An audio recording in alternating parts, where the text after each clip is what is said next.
Assalomu alaykum. Bizni kuzatib kelayotgan saxovatli insonlar, mana sizni qilgan ehsoningiz, saxovatingiz bilan mana devorimiz, hovlimiz yarmi bo'lsa-da o'raldi.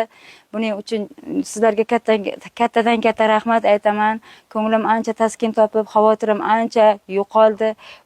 Buning uchun sizlarga rahmat aytaman. Qo'llaganingiz uchun, bizni holimizni ko'rib befarq bo'lmaganingiz uchun Alloh sizlardan rozi bo'lsin. Ikki dunyo saodatiga erishib yurishlaringizni tilayman. Doimo topganingizga Allohim baraka bersin.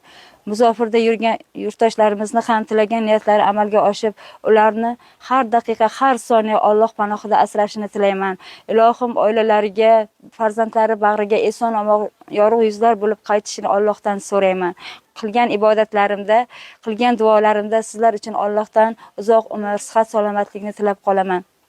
Ilohim hech qachon kam bo'lmang.